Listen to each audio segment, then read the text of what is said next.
Menteri Pekerjaan Umum Dodi Hanggodo buka suara terkait dengan isu dirinya turun tangan untuk mengurus cuti pegawai. Dodi beralasan banyak praktek pengajuan cuti menggunakan dokumen palsu di kementeriannya.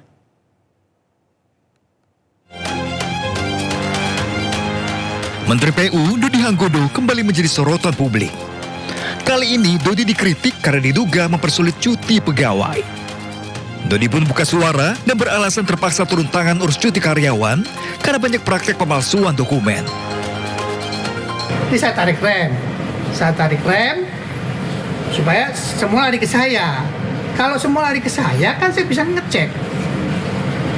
Ternyata izinnya banyak yang potong gitu. Izin potong itu gimana? Izin potong itu maksudnya surat sakit palsu, surat apa palsu. Dodi pun menyebut akan menindak tegas karyawannya yang kedapatan memalsukan dokumen izin dan cuti. Rencananya, kebijakan sentralisasi izin cuti bersifat sementara. Dari Jakarta, Adi Firmansyah, iNews melaporkan. Wakil Ketua KPK Johannes Tanak menyebut KPK bisa mengambil alih kasus ex-Jampitsus Febri Adriansyah jika Kejagung menemui hambatan termasuk hambatan intervensi pihak ketiga.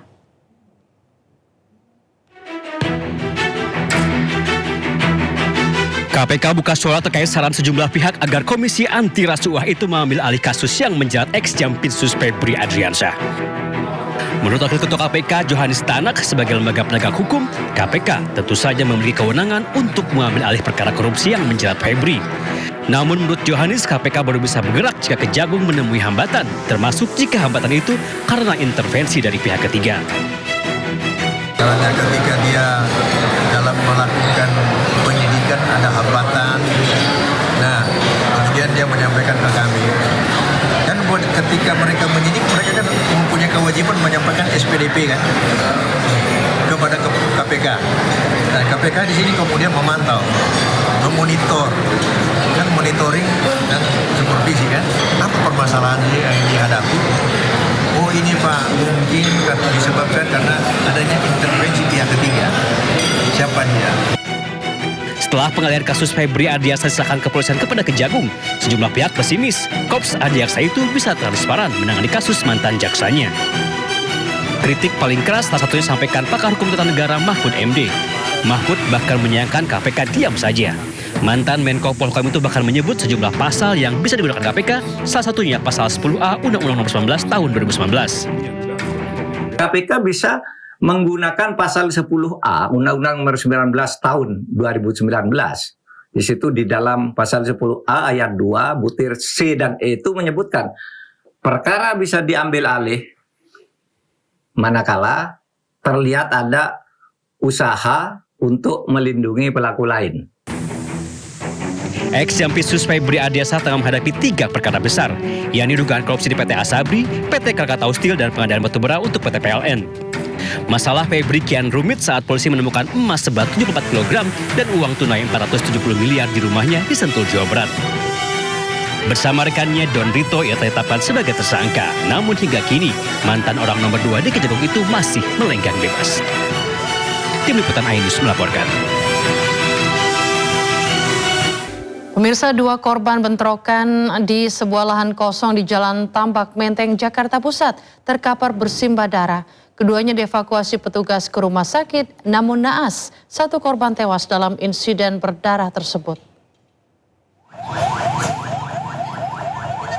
Bentrokan berdarah yang melibatkan warga Matraman dengan kelompok pemuda yang mendiami lahan kosong di Jalan Tambak Menteng, Jakarta Pusat siang tadi berakhir dibubarkan paksa oleh petugas kepolisian. Dalam bentrokan ini 2 pemuda terkapar bersimbah darah di lokasi kejadian.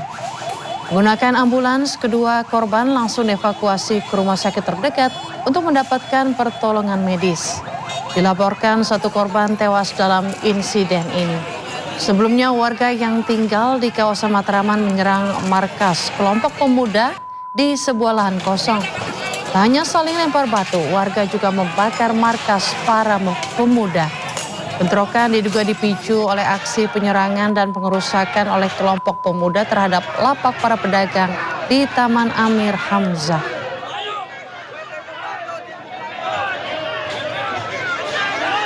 Yang sempat terbakar bangunan dan kendaraan.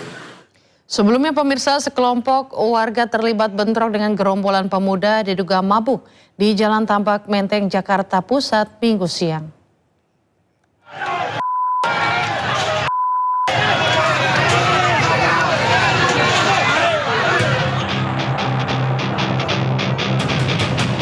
Bentrokan antara warga Matraman dengan sekelompok pemuda terjadi di kawasan Menteng, Jakarta Pusat pada Minggu pagi.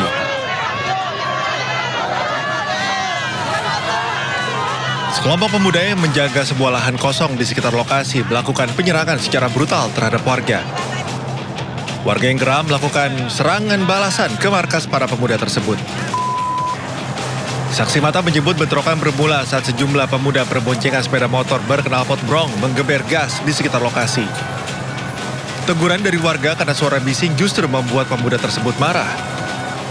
Pemuda bermotor datang kembali bersama rekannya dan langsung melakukan penyerangan hingga merusak lapak pedagang. Akibatnya sejumlah orang terkapar dan terluka parah. Awalnya sih itu kayak orang timur gitu. Bawa motor, knalpotnya berisik, digeber-geber. Sama dia gak terima gitu, ada yang negur orang yang lagi makan di saya. Terus gak lama kemudian manggil abang-abangnya datang. Udah langsung kejadian. Petugas pemadam kebakaran diterjunkan ke lokasi guna memadamkan markas kelompok pemuda yang dibakar massa. Kondisi di lokasi masih mencekam dengan penjagaan ketat aparat kepolisian. Dari Jakarta, Rani Sanjaya, iNews melaporkan. Pemirsa, kebakaran menghanguskan bengkel furniture dan warung kopi di Pulau Gadung, Jakarta Timur.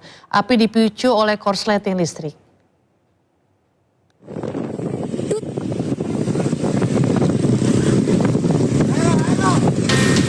Kobaran api membesar pada sebuah bangunan bengkel furnitur Jalan Haji Darip, Pulau Gadung, Jakarta Timur. Api dengan cepat menjalar ke warung kopi di sebelahnya. Setelah 1 jam, kebakaran berhasil dipadamkan oleh 14 unit mobil pemadam kebakaran Jakarta Timur. Menurut saksi mata, Junaidi, kobaran api berasal dari korsleting listrik di bengkel furnitur berisi material yang mudah terbakar. Di awalnya itu kan konslet dari listrik, ya kan? Dia merambatnya ke furnace di dalam bengkel. Bengkel lemari, karena di dalam bengkel lemari itu banyak bahan-bahan kimia yang mudah terbakar. Akhirnya bahan kimia itu oli ya? Iya. Oli, fenernya, lem, yang pop yang iya, cat-cat itu. Ya, tengahnya di sini, karena di sini kan sebelahnya kan masih direnovasi tuh. Jadi bahan-bahan semuanya ditumpukkan di sini di dalam. Tidak ada korban jiwa atas insiden ini dan kasus ini masih ditangani Polsek Pulau Gadung. Dari Jakarta, Miftahul Gani melaporkan.